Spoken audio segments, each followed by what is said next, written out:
ఇవాళ సబ్జెక్టు అల్లు అర్జున్ గురించి మాట్లాడాల్సిన అవసరం ఇప్పుడు ఈ పరిస్థితుల్లో వచ్చింది. మెగా కాంపౌండ్, మెగా ఫ్యామిలీ అంటే చిరంజీవి గారు ఎంత అణిగి ఉండారో, ఎదిగిన కొద్దీ అణిగి ఉన్నటువంటి మార్గదర్శకులు ఈ దేశంలో చిరంజీవి గారు. అటువంటి ఎంతో అభివృద్ధి, కష్టపడి ఎంతో అభివృద్ధి చెందినటువంటి చిరంజీవి గారిని ఒక మహావృక్షం, ఒక పచ్చని చెట్టుగా ప్రతి ఒక్కళ్ళు కులాలకు అతీతంగా, మతాలకు అతీతంగా ఆయన్ని ప్రేమించేవాళ్ళు కోట్లాది మంది ప్రజలు ఆయన ప్రేమించారంటే బ్రహ్మాండమైన ఆయన నడక తరతరాలుగా మాట్లాడుకోవాల్సిన అవసరం ప్రతి ఒక్కళ్ళు చిరంజీవి గారి హావభావాల గురించి. అలాగే చిరంజీవి గారితో పాటు ఆ కుటుంబంలో పవన్ కళ్యాణ్ గారు కూడా ఎక్కడ ఫైర్ అవుతున్నారంటే ఆయన ఒక అన్యాయం మీద ఫైర్ అయ్యారు. అంతేగాని అనవసరంగా ఏ వ్యక్తిని ఆయన నోటి నుంచి ఏ రోజున అనవసరమైన పదజాలం ఒక్కసారి కూడా రాలా. వాళ్ళిద్దరిని సమానం చేసుకుంటూ నాగబాబు గారు కూడా అలాగే ఎవరైనా పెచ్చవాగుడు వాగుతే కౌంటర్ వేస్తానికి నాగబాబు గారు వెన్నుదన్నుగా ఉన్నారు వీళ్ళిద్దరికి. ఇటువంటి ఫ్యామిలీని నుంచి వచ్చి నువ్వు నేర్చుకున్న సంస్కారం ఏమిటి అల్లు అర్జున్? నువ్వు నేర్చుకున్న సంస్కారం నిజంగా హీనమైపోయింది. మేమందరం ఎక్కడెక్కడి నుంచో మారుమూల ప్రజలు ఆయన చూసి మేము ఆయన అడుగుజాడల్లో నడవాలి, ఆయన హావభావాలు కావాలి, ఆయన విధానాలు కావాలని చెప్పేసి అందరం పాటించుకుంటూ పచ్చని మొక్కలు నాటుకుంటున్నాం, రక్తదానాలు చేస్తున్నాం. పుట్టినరోజు సందర్భంగా ఒక కేకులు కట్ చేయడమే కాదు, పేద ప్రజలకి లేకపోతే ఎక్కడ హాస్పిటల్స్లో కానీ ఎక్కడ అనాథలు ఉన్నారో, ఎక్కడ అమాయకులు ఉన్నారో వాళ్ళని ఆదుకోవడానికి వాళ్ళ పిలుపుని అందుకుని అభిమానులుగా ఈ రాష్ట్రంలో అత్యధికంగా తయారయ్యాం.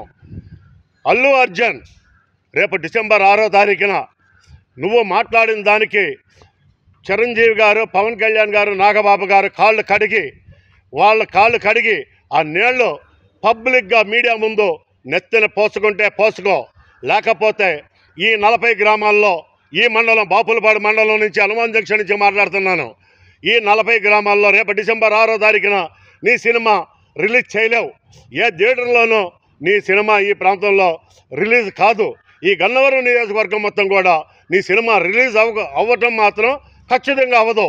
ఒక్క ఫ్లెక్సీ కట్టేవాడు ఉండడు. ఇది ఛాలెంజ్ చేసి చెప్తున్నాను. డిసెంబర్ 6వ తారీఖు ఈ లోపల నువ్వు మీడియా ముందు వాళ్ళ కాళ్ళు కడిగి ఆ నీళ్ళని నువ్వు నీ నెత్తలు జింపుకుంటే నీకు ప్రక్షాళన జరుగుద్ది. అప్పుడు కూడా సహించం. దాన్ని ఏ విధంగా మార్చుకోవాలో ఆ విధంగా మార్చుకోవడానికి ట్రై చేస్తాం. కానీ నువ్వు చేసిన తప్పు, చిరస్థాయిగా చేసిన తప్పు చేసేసావు. ఇప్పటికైనా సరే నువ్వు నిర్ణయం తీసుకో. అల్లు అర్జున్, నువ్వు ఒక కామెడీ యాక్టర్వి. నువ్వేదో హీరోని అనుకుంటున్నావేమో, నువ్వు ఒక కామెడీ యాక్టర్లాగా కనబడుతున్నావు. ఆ కామెడీ వరకే కానీ నువ్వు ఒక హీరోగా మాత్రం భావించుకోబాకు. హీరో అంటే రామ్ చరణ్ అంటే యాక్షన్తో కాదు, హావభావాలు, తండ్రి వాళ్ళ భావాలు అందిపుచ్చుకొని ఆయన మాట్లాడే డిబేట్లు చూడు. ఎక్కడైనా సరే రామ్ చరణ్ మాట్లాడే విధి విధానాలు చూడు. ఎంత క్లాసుగా, ఎంత అఫీషియల్గా కానీ, ఎంత సౌమ్యంగా మాట్లాడుతున్నాడో, ఎంత అణిగిమణిగి ఈ ప్రజల కోసం మాట్లాడుతున్నాడో, ఎంత సర్వీస్ చేస్తున్నాడో కూడా తెలుసుకో. మీ తండ్రి పిల్లికి బిచ్చం పెట్టని అల్లు అరవింద్ గారు ఎక్కడైనా సరే సేవా కార్యక్రమాల్లో ఎక్కడైనా ఉన్నాడా? ఈ రాష్ట్రాన్ని ఎక్కడైనా కాపాడారా? నీ కుటుంబం గురించి చెప్తావేంటి? నీ కుటుంబం ఏదో గొప్పదనుకుంటున్నావేమో, నీకేదో సైన్యం ఉండాలనుకుంటున్నాము. చూపిస్తూ సైన్యాన్ని రేపు డిసెంబర్ 8వ తారీఖు 6వ తారీఖు అన్నావు. ఆ రోజున చూపిస్తూ నీ సైన్యాన్ని మేము చూస్తాం, ఖచ్చితంగా చూస్తాం, దీన్ని ఎదుర్కొంటాం. ఖచ్చితంగా కాలుతో అధపాతాళానికి తక్కకపోతే అల్లు అర్జున్ నీకు తగిన శాస్తి చేస్తాం. Thank you.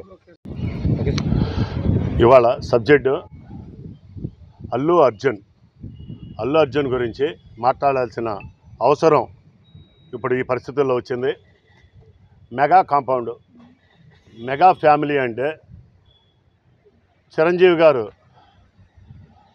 ఎంత అణిగి ఉండారో, ఎదిగిన కొద్దీ అణిగి ఉన్నటువంటి మార్గదర్శకులు ఈ దేశంలో చిరంజీవి గారు. అటువంటి ఎంతో అభివృద్ధి, కష్టపడి ఎంతో అభివృద్ధి చెందినటువంటి చిరంజీవి గారిని ఒక మహావృక్షం, ఒక పచ్చని చెట్టుగా ప్రతి ఒక్కళ్ళు కులాలకు అతీతంగా, మతాలకు అతీతంగా ఆయన్ని ప్రేమించేవాళ్ళు కోట్లాది మంది ప్రజలు ఆయన ప్రేమించారంటే బ్రహ్మాండమైన ఆయన నడక తరతరాలుగా మాట్లాడుకోవాల్సిన అవసరం ప్రతి ఒక్కళ్ళు చిరంజీవి గారి హావభావాల గురించి. అలాగే చిరంజీవి గారితో పాటు ఆ కుటుంబంలో పవన్ కళ్యాణ్ గారు కూడా ఎక్కడ ఫైర్ అవుతున్నారంటే ఆయన ఒక అన్యాయం మీద ఫైర్ అయ్యారు. అంతేగాని అనవసరంగా ఏ వ్యక్తిని ఆయన నోటి నుంచి ఏ రోజున అనవసరమైన పదజాలం ఒక్కసారి కూడా రాలా. వాళ్ళిద్దరిని సమన్వయం చేసుకుంటూ నాగబాబు గారు కూడా అలాగే ఎవరైనా పిచ్చవాగుడు వాగుతే కౌంటర్ వేస్తానికి నాగబాబు గారు వెన్నుదన్నుగా ఉన్నారు వీళ్ళిద్దరికి. ఇటువంటి ఫ్యామిలీని నుంచి వచ్చి నువ్వు నేర్చుకున్న సంస్కారం ఏమిటి అల్లు అర్జున్? నువ్వు నేర్చుకున్న సంస్కారం నిజంగా హీనమైపోయింది. మేమందరం ఎక్కడెక్కడి నుంచో మారుమూల ప్రజలు ఆయన చూసి మేము ఆయన అడుగుజాడల్లో నడవాలి, ఆయన హావభావాలు కావాలి, ఆయన విధానాలు కావాలని చెప్పేసి అందరం పాటించుకుంటూ పచ్చని మొక్కలు నాటుకుంటున్నాం, రక్తదానాలు చేస్తున్నాం. పుట్టినరోజు సందర్భంగా ఒక కేకులు కట్ చేయడమే కాదు, పేద ప్రజలకి లేకపోతే ఎక్కడ హాస్పిటల్స్లో కానీ ఎక్కడ అనాథలు ఉన్నారో, ఎక్కడ అమాయకులు ఉన్నారో వాళ్ళని ఆదుకోవడానికి వాళ్ళ పిలుపుని అందుకొని అభిమానులుగా ఈ రాష్ట్రంలో అత్యధికంగా తయారయ్యాం. అల్లు అర్జున్ రేపు డిసెంబర్ 6వ తారీఖున నువ్వు మాట్లాడిన దానికి చిరంజీవి గారు, పవన్ కళ్యాణ్ గారు, నాగబాబు గారు వాళ్ళ కాళ్ళు కడిగి ఆ నీళ్లు పబ్లిక్గా మీడియా ముందు నెత్తిన పోసుకుంటే పోసుకో, లేకపోతే ఈ 40 గ్రామాల్లో ఈ మండలం బాపులపాడు మండలం నుంచి హనుమాన్ జంక్షన్ నుంచి మాట్లాడుతున్నాను. ఈ 40 గ్రామాల్లో రేపు డిసెంబర్ 6వ తారీఖున నీ సినిమా రిలీజ్ చేయలేవు. ఏ థియేటర్లోనూ నీ సినిమా ఈ ప్రాంతంలో రిలీజ్ కాదు. ఈ గన్నవరం నియోజకవర్గం మొత్తం కూడా నీ సినిమా రిలీజ్ అవ్వటం మాత్రం ఖచ్చితంగా అవ్వదు. ఒక్క ఫ్లెక్సీ కట్టేవాడు ఉండడు. ఇది ఛాలెంజ్ చేసి చెప్తున్నాను. డిసెంబర్ 6వ తారీఖు ఈ లోపల నువ్వు మీడియా ముందు వాళ్ళ కాళ్ళు కడిగి ఆ నీళ్ళని నువ్వు నీ నెత్తలు జింపుకుంటే నీకు ప్రక్షాళన జరుగుద్ది. అప్పుడు కూడా సహించం. దాన్ని ఏ విధంగా మార్చుకోవాలో ఆ విధంగా మార్చుకోవడానికి ట్రై చేస్తాం. కానీ నువ్వు చేసిన తప్పు, చిరస్థాయిగా చేసిన తప్పు చేసేసావు. ఇప్పటికైనా సరే నువ్వు నిర్ణయం తీసుకో. అల్లు అర్జున్, నువ్వు ఒక కామెడీ యాక్టర్వి. నువ్వేదో హీరో అని అనుకుంటున్నావేమో, నువ్వు ఒక కామెడీ యాక్టర్లాగా కనబడుతున్నావు. ఆ కామెడీ వరకే కానీ నువ్వు ఒక హీరోగా మాత్రం భావించుకోబాకు. హీరో అంటే రామ్ చరణ్ అంటే యాక్షన్తో కాదు, హావభావాలు, తండ్రి వాళ్ళ భావాలు అందిపుచ్చుకుని ఆయన మాట్లాడే డిబేట్లు చూడు. ఎక్కడైనా సరే రామ్ చరణ్ మాట్లాడే విధి విధానాలు చూడు. ఎంత క్లాసుగా, ఎంత అఫీషియల్గా కానీ, ఎంత సౌమ్యంగా మాట్లాడుతున్నాడో, ఎంత అణిగిమణిగి ఈ ప్రజల కోసం మాట్లాడుతున్నాడో, ఎంత సర్వీస్ చేస్తున్నాడో కూడా తెలుసుకో. మీ తండ్రి పిల్లికి బిచ్చం పెట్టని అల్లు అరవింద్ గారు ఎక్కడైనా సరే సేవా కార్యక్రమాల్లో ఎక్కడైనా ఉన్నాడా? ఈ రాష్ట్రాన్ని ఎక్కడైనా కాపాడారా? నీ కుటుంబం గురించి చెప్తావేంటి? నీ కుటుంబం ఏదో గొప్పదనుకుంటున్నావేమో, నీకేదో సైన్యం ఉండాలనుకుంటున్నాము. చూపిస్తూ సైన్యాన్ని రేపు డిసెంబర్ 8వ తారీఖు 6వ తారీఖు అన్నావు.